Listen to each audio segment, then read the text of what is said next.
Hello, welcome to my review of The Berlin Wall Affair. This is a 1967 novel from Troy Conway, likely not his real name. It follows the sexual exploits of Damon, a sex expert who is roped into a Cold War spy plot in a German red light district involving neo-Nazis and an attempt to kickstart World War III.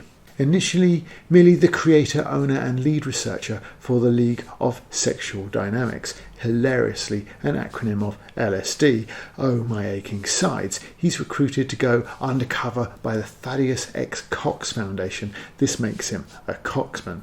The foundation is a right-wing front for a CIA-type operation. In their name, Damon is sent to Hamburg to investigate the delights of Madame Anni's bordello, but really to infiltrate the Nazi group that frequent it. They are planning an armed attack on the Berlin Wall using Soviet weapons and equipment that, when the NATO troops fire on them, will draw in the real Soviets, starting World War III.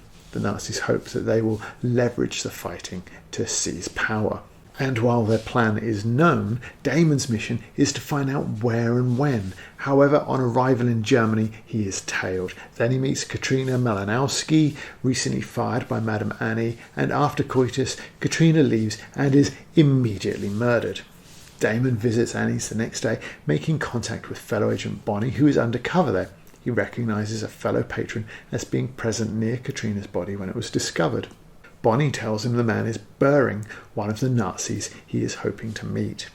But he returns to his hotel where another girl is waiting in his room, but she has two thugs with her. Bering bursts in and shoots them. The girl escapes, the two men flee to arrange an alibi. Bering believes that Damon is sympathetic to the Nazi cause and invites him to an orgy at Annie's that he wanted to infiltrate anyway.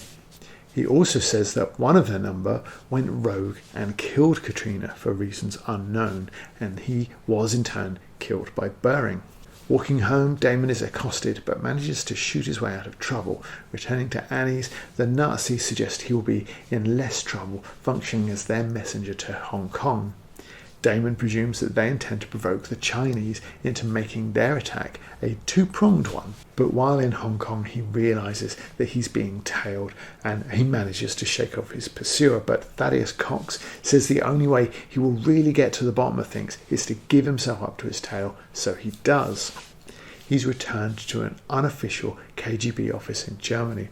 He learns that Katrina was Katrinka, a Soviet spy, killed because it was believed she knew more than she actually did, namely that the head of the KGB in Hamburg was behind the Nazi group all along. But Damon channels his Sherlock Holmes, puts it all together and tells the female agent, post-coitus obviously, all she needs to know to prevent the Nazi group from attacking.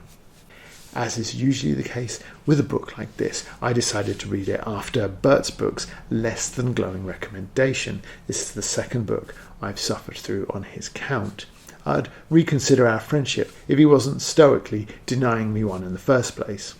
But it has to be said, in a break from Bert tradition, this is nowhere near as terrible as I expected. It is trite and largely worthless, but it isn't as terrible as I expected. The biggest problem it has is that it's just so dated and not in the Cold War spying shenanigans. There's plenty of mileage in that sort of thing. But being written in the 60s when book banning was more prevalent, it really couldn't include anything that would trouble the bad sex awards or inspire a future E.L. James, for example. Damon certainly indulges in a lot of sex, some of which gets a perfunctory description using the sort of language that doesn't get your book banned in the mid to late 60s. My eyes riveted to the bright pink lips of her quivering womanhood. If you wanted to make things seem a little lewder, you could put an accidental space in the middle of that last word. But when you can't say vagina without drawing the ire of the censor, what sort of synonyms can you fall back on? The taut, hot muscles of her womanhood tugged playfully at me. Original, certainly. I can't recall hearing it before. Around her waist was a dainty, doily-sized apron which dangled provocatively over the gentle curve of her womanhood. Isn't déjà vu when they fix the Matrix? The sweet warmth of her womanhood was placed in prime position for assault. And while The Berlin Wall Affair is not a long book, it's not as repetitive as that might make it seem. It even survives using The Proof of My Passion 3 times. It's still nowhere near the same league as E.L. James in that regard either. By far, the biggest problem the author gives himself is that Damon has sex with so many people that it becomes almost impossible not to repeat yourself. Certainly the descriptions of melon-breasted women rapidly fade into one until he throws in a pert A-cup near the end just to, I don't know, be an equal opportunities employer. Generally, the sex lives of fictional Nazis is of no more interest to me than any other group, and as with Damon's regular indulgences, you can start to skip through the sex scenes in search of the scattered pieces of a plot. But perhaps the book, despite the amount of it being devoted to sex, was never intended to be 50 Shades style porn, but rather a parody of something. Certainly there are parodies of Bond out there, some better than others, but the humour here is rather harder to detect. The regular leaping into bed with all the oohs and ahs might titillate, but as commentary on the morality of Bond, for example, it's a one-note joke, if it's one at all, and it's repeated far too often. Beyond that, you are looking rather for humour in Damon's Sex Institute having the initials LSD, or that working for a man called Cox makes you a Coxman. The scene where Damon is trying to achieve liftoff in an aeroplane toilet while the rest of the passengers get more and more irate might well have worked better on screen than it does here on the page, which rather leaves the best till last, because the strongest part of this text is actually the mystery of who killed Katrina and why, which ties reasonably into the extremely trusting Nazi terrorists' plot. In Germany, the spy stuff works okay, going off the rails in the unnecessary trip to Hong Kong and the weak resolution when Damon surrenders to the Russians. It suffers gamefully through a triple dose of I can't tell you now, but I will eventually on a single page, and it's almost a shame that there is so much meh sex in this book that it starts to drag down, because the mission, the mystery and its setup are nothing like as bad as they ought to be in a book like this. It almost rises through the cesspit to become interesting. Sadly, the crust on the top is too thick to permit it, but this is the sort of stuff that wouldn't be that out of place in a Fleming Bond. The finale, however, is rather more Doyle than Fleming, with Damon whacking it all out, bouncing ideas around with Natalia in a basement when another shootout really wouldn't have gone amiss. In conclusion, The Berlin Wall Affair is a better thriller than it believes. In that regard, it might even rate 3 or 4 out of 10. The deluge of round, firm, soft, hard, melon-breasted women throwing themselves at Damon could, in another era, have some pornographic or comedy value depending on the author's intent. And I do think that he has talent enough that it would actually matter. But the 60s, for all the free love that was reputedly about, was still a more censorious time, and this book is just too tame to titillate and too repetitive to interest. No doubt it was one of the earlier Fleming spoofs, but we weren't very far into this century before that was old hat. With harder to placate censors, the writers and publishers might have been better off knowing they were onto a loser and dialing up the spoofery and down the debauchery. The brevity of this video rather demonstrates how little of note there is to say about the Berlin Wall Affair.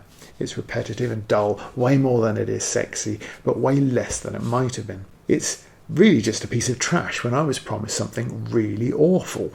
I don't know if I'm more annoyed with Conway or Bert. If you like this video, go and subscribe to him, but only after you've clicked like and subscribe here on this channel, and I'll see you on the next one. Bye. So if you're wondering what's happening with my book, I've sent the manuscript, probably not completely locked down in text, to a couple of printers just to see what sort of quality I can get and in what sort of price range, and some of them are starting to come back in now. So I've got like a hardback with a really shiny, like varnish, is that a satin finish, something gloss finish, and I've got paperbacks with like a matte finish, which is actually really quite nice. But these covers aren't the covers you're getting. I actually have a cover from an artist, and I will reveal that in due course, hopefully not too long. So like I say, you will be getting a really, really nice cover. Those are just images that I did just to see what sort of quality the print is. It's called Sexton Lovecraft, and here's a trailer.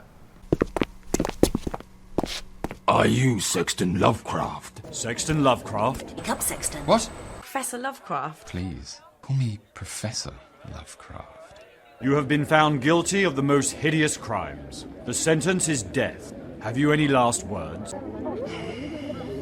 Small crowd. Damn, they got it fast.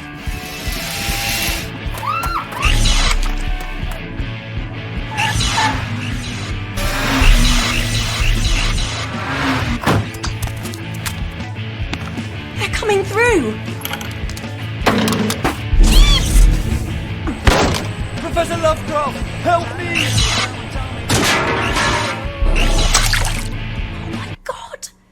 They turned Professor Cohen into water! I don't think that's water.